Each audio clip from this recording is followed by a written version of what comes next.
guys, welcome to our channel Literature Insight. இன்னைக்கு நம்ம பார்க்க போற poem London. Author name William Blake. இவங்க 1757 to 1827 வரை வாழ்ந்த ஒரு English poet, painter and visionary artist. இவர் சோஷியல் ஜஸ்டிஸ் அண்ட் மாரல் கரப்ஷனை தன்னுடைய ரைட்டிங்ஸ் மூலமா ரொம்ப பவர்ஃபுல்லா தெரிவிச்சிருக்காரு.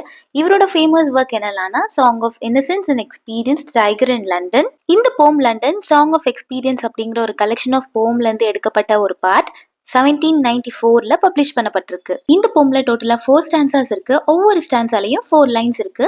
Now let's get into the poem. Stanza 1. Author Thames நதி ஓடுற ஒரு ஸ்ட்ரீட் வழியா நடந்து போயிட்டு இருக்காரு. அந்த ஸ்ட்ரீட் ரொம்ப கண்ட்ரோல்டா இருக்கான். அதாவது கவர்மெண்டோடைய கண்ட்ரோல் கடியில இருக்கு. அவரு ரொம்ப ஃப்ரீ அண்ட் ஓப்பன் ஃபீல்ட்ல நடந்து போலையா, but confined and mapped out ஏரியால நடந்து போறதா சொல்றாரு. ஈவன் நேச்சுரலா ஓடுற அந்த தேம்ஸ் நதியை கூட கண்ட்ரோல்ல தான் வச்சிருக்காங்க அப்படின்னு சொல்றாரு. அங்க வாழக்கூடிய மக்களுடைய முகங்களை பாக்குறாரு. அவங்க முகத்துல பயமும் சோகமும் கலந்திருக்கான். அவங்க ஃபேஸ் ரொம்ப பலவீனமா இருக்கிறதா சொல்றாரு. அந்த நகரமே ஒரு துன்பம் நிறைந்ததா இருக்கான். செகண்ட் ஸ்டான்ஸா, அங்க மனிதர்களுடைய அழுகுரல் இவருக்கு கேக்குதான். மேனோட கிரை, அதுக்கப்புறம் சின்ன குழந்தைங்க இன்ஃபென்ட்டோட கிரை எல்லாம் கேக்குதான். அந்த குரல்ல பயம் கலந்திருக்கு அப்படின்னு சொல்றாரு.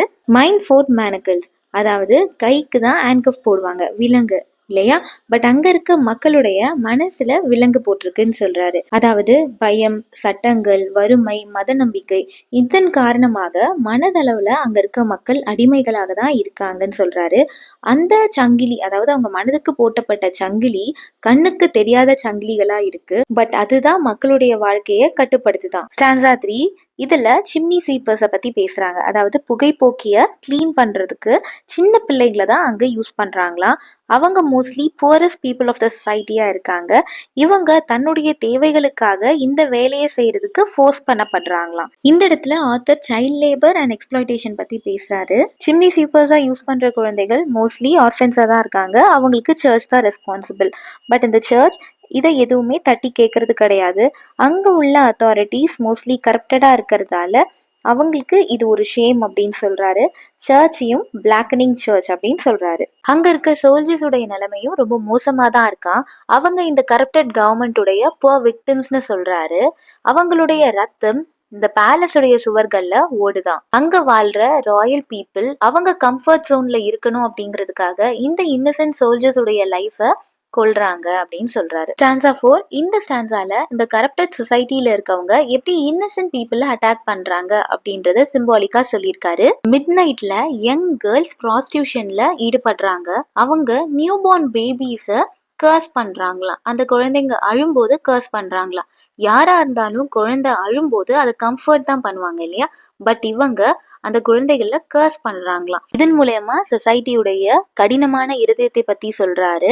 இன்னசென்ஸை காப்பாத்துறதுக்கு பதிலா அவங்க அழும்போது அவங்கள கம்ஃபர்ட் பண்றதுக்கு பதிலா அவங்கள அட்டாக் பண்ற இந்த சொசைட்டி பத்தி சிம்பாலிக்கா சொல்லியிருக்காரு. ஃபைனலா மேரேஜ் ஹர்ஸ் அப்படிங்கிற ஒரு வேர்டையும் யூஸ் பண்ணியிருக்காரு. அதாவது அங்க இருக்கக்கூடிய யங் ப்ராஸ்டிடியூட்ஸ் திருமணத்துக்கு முன்னாடியே அவங்களுடைய உடலை வித்துடுறாங்க. இதன் மூலமா மேரேஜ் அப்படிங்கிற ஒரு விஷயத்தையும் டேமேஜ் பண்றாங்களாம்.